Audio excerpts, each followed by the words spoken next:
watching Positive Barta platform. Think positive, be positive. নমস্কার, positive বার্তার পক্ষ থেকে বিকাশ টকসে আজকে আমাদের যে বিশেষ টপিক রয়েছে 1 জানুয়ারি, অর্থাৎ এই দিনটির মাহাত্ম্য কী রয়েছে, এই দিনটি নিয়ে আমাদের বাঙালির যে আবেগ রয়েছে, আবেগের সম্বন্ধে আমরা জানবো। আজকে আমাদের এই বিকাশ টকসে বিশেষ অতিথি পেয়ে গিয়েছি, তার সম্বন্ধে আমরা পজিটিভলি জানবো এবং তার কাছ থেকে আমরা এই যে দিনটি রয়েছে 1 জানুয়ারি, অর্থাৎ বছরের প্রথম দিন, এই দিনের মাহাত্ম্যগুলি কিন্তু আমরা বিশেষভাবে কিন্তু বৈশিষ্ট্যগুলি কিন্তু জানবো। তার আগে আমরা পজিটিভলি জানি। নমস্কার। নতুন বর্ষ, নতুন বছর, একটা এক্সাইটমেন্ট স্বাভাবিকভাবে আমাদের মধ্যে থাকে যে আমরা বাঙালি একটু আবেগপ্রবণ, তাই সবকিছুর ক্ষেত্রেই একটা নতুন অধ্যায় যেরকম শুরু হচ্ছে, একটা নতুন পুরনো বছরের যে বইয়ের পাতা সেটা শেষ করে একটা নতুন বছরের ব্ল্যাঙ্ক পেজটা শুরু হচ্ছে এবং ওখানে অনেক কিছু রেজলিউশন আমরা তৈরি করে রাখি যে সামনের বছর ধরে সামনের বছর থেকে আমি এই খাওয়া বন্ধ করে দেবো, সামনের বছর ধরে এই স্টাডি, এই অধ্যায়টা শুরু করব, এই সাবজেক্টটার উপর একটু বেশি জোর দেবো যাতে পরবর্তীকালে যে কোনো ধরনের কম্পিটিটিভ এক্সাম থাকবে বা যে জীবনের যে কোনো অধ্যায়ের নতুন ধাপে আমরা যেন অগ্রসর হতে পারি।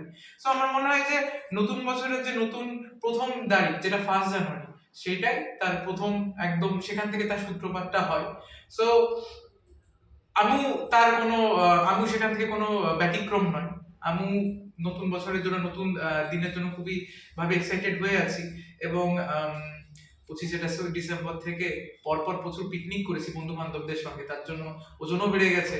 সো একটাই সংকল্প করেছি যে 1 জানুয়ারি থেকে একটু খাওয়া দাওয়ার দিকে একটু নজর রাখবো, একটু অয়েলি ফুড, একটু ফ্রাইড ফুড একটু কম করার চেষ্টা করবো। কোলেস্ট্রলও বাড়ছে, বয়সও বাড়ছে, আর নতুন কিছু স্টাডি বা অঙ্কর দিকে আমি একটু দুর্বল, গণিতে বরাবরই দুর্বল, গণিতের উপরে একটু ফোকাস করার চেষ্টা করবো যাতে পরবর্তী যে কোনো কম্পিটিটিভ এক্সামে গণিতের বিষয়টাতে একটু ফোকাস বেশি করতে পারি। তাছাড়া সবাইকে একটাই কথা বলবো যে জীবনে যে কোনো লক্ষ্য থাকুক না কেন, তার একটা ডেডলাইন থাকা উচিত এবং সেটার শুরু যেটা, সেখানকার সূত্রপাত যেখান থেকে শুরু হওয়া উচিত সেটা 1 জানুয়ারি সবচেয়ে ভালো।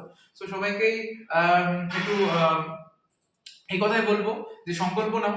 1 জানুয়ারির মতো ভালো দিন শুরু হতে পারে না সংকল্প নেওয়া, এবং একটা রুটিন মাফিক জীবনটাকে স্পেন্ড করো, যেখানে যাও গুরুজনের আশীর্বাদ নাও, ছোটদের ভালোবাসা দাও, আর জীবনের পথে এভাবে এগিয়ে যাও।